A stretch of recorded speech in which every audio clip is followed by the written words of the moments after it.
Hello everyone, आज हम study करेंगे पॉलिटिकल साइंस जो कि एचपी पटवारी के लिए आपका जो सिलेबस है उसके अकॉर्डिंग।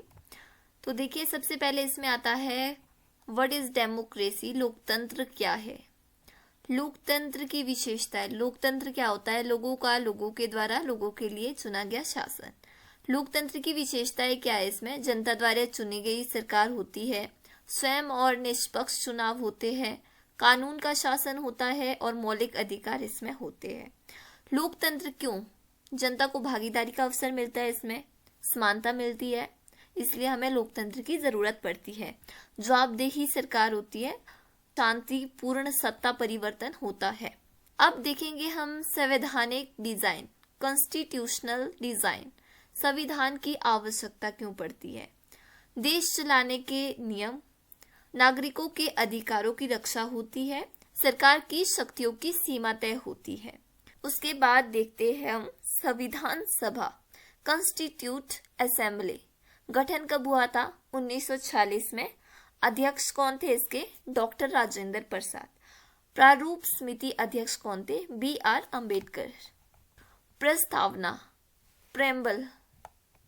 प्रस्तावना क्या है? प्रेम्बल संप्रभु, समाजवादी, धर्मनिरपेक्ष, लोकतांत्रिक, गणराज्य, ये प्रस्तावना के मुख्य चरण हैं। अब देखते हैं मौलिक अधिकार। 6 मौलिक अधिकार है, फंडामेंटल राइट्स, जो कि हमें संविधान द्वारा दिए गए हैं। सबसे पहले है हमारा समानता का अधिकार, फिर है स्वतंत्रता का अधिकार, फिर है शोषण के विरुद्ध अधिकार, फिर है धार्मिक स्वतंत्रता का अधिकार, फिर है सांस्कृतिक एवं शैक्षणिक अधिकार, फिर है संवैधानिक उपचार का अधिकार। मौलिक कर्तव्य, फंडामेंटल ड्यूटीज, ये हमारे संविधान का सम्मान करना, राष्ट्रीय ध्वज का सम्मान करना और पर्यावरण की रक्षा करना। मुख्य रूप से ये हमें 11 दिए गए हैं, आप इन्हें डिटेल्स में भी स्टडी कर सकते हैं। फिर उसके बाद आते हैं हमारे राज्य के नीति निर्देशक तत्व। कौन कौन से है? सामाजिक न्याय, समान वेतन और लोक कल्याणकारी राज्य। अब हम स्टडी करेंगे चुनावी राजनीति, भारत की चुनाव प्रणाली। भारत की चुनाव प्रणाली में सार्वभौमिक वयस्क मताधिकार है। सार्वभौमिक वयस्क मताधिकार, इसका मतलब ये है जो भी व्यक्ति 18 साल से ऊपर हो गया है उसको सार्वभौमिक वयस्क मताधिकार है, मतलब मत देने का अधिकार है। फिर इसमें गुप्त मतदान आता है, मतलब जो गुप्त मतदान होते हैं, चुनाव में हमारे गुप्त मतदान होते हैं। चुनाव आयोग, इसमें स्वतंत्र संस्था होती है, स्वतंत्र एवं निष्पक्ष चुनाव होते हैं। फिर आती है हमारी संसद, पार्लियामेंट। भारत की संसद के 2 सदन है, एक लोकसभा है, एक राज्यसभा है। उसके बाद आता है प्रधानमंत्री। लोकसभा में बहुमत दल का नेता होता है और वास्तविक कार्यपालिका प्रमुख होती है। राष्ट्रपति आता है, देश का संवैधानिक प्रमुख होता है। ये नियुक्त किसके द्वारा होता है? निर्वाचन मंडल द्वारा। आपातकाल घोषित कर सकता है। फिर आता है उपराष्ट्रपति, राज्यसभा का सभापति होता है ये। फिर देखते हैं हम न्यायपालिका क्या होती है, जुडिशरी क्या है, जिसमें कि सर्वोच्च न्यायालय जो होता है राष्ट्रीय स्तर पर होता है, उच्च न्यायालय हमारा राज्य स्तर पर होता है और एक जिला स्तर होता है। न्यायपालिका का मुख्य है जिसमें कि न्यायिक समीक्षा होती है, मतलब न्याय पर बल दिया जाता है। 3 टाइप के है ये, सर्वोच्च जो कि हमारा राष्ट्रीय स्तर पर है, उच्च हमारा राज्य है और जिला हमारा जिला स्तर पर है। बाद आती है हमारी संघीय व्यवस्था, फेडरलिज्म। संघवाद क्या है? केंद्र और राज्य में शक्तियों का विभाजन होता है, उसे हम संघवाद कहते हैं। भारत में संघीय क्यों?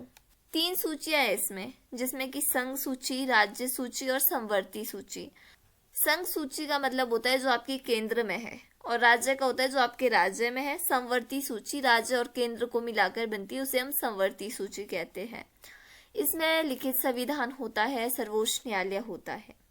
फिर आता है हमारा केंद्र राज्य संबंध, इसमें वित्तीय, प्रशासनिक और विधायी होते हैं।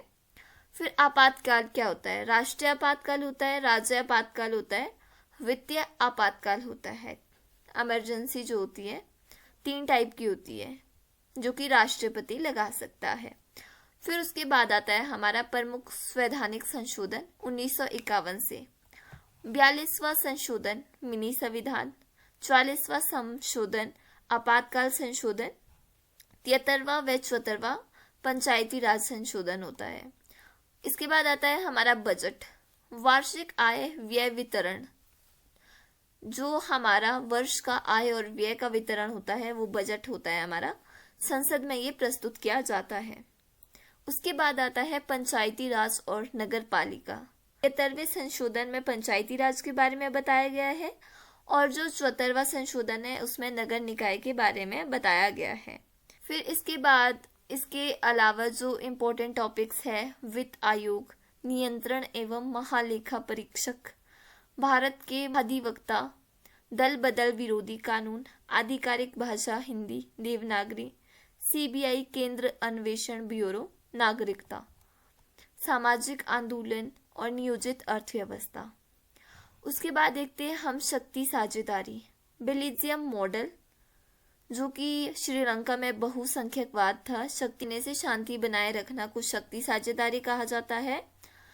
और फिर आता है लैंगिक धर्म और जाति राजनीति, जिसमें कि पितृसत्ता, आरक्षण और सामाजिक न्याय पे बल दिया जाता है। लोकतंत्र के परिणाम, जिसमें कि जवाबदेह सरकार होती है, पारदर्शिता होती है, अधिकारों का विस्तार किया जाता है। तो आज के लिए इतना ही पॉलिटिकल साइंस में।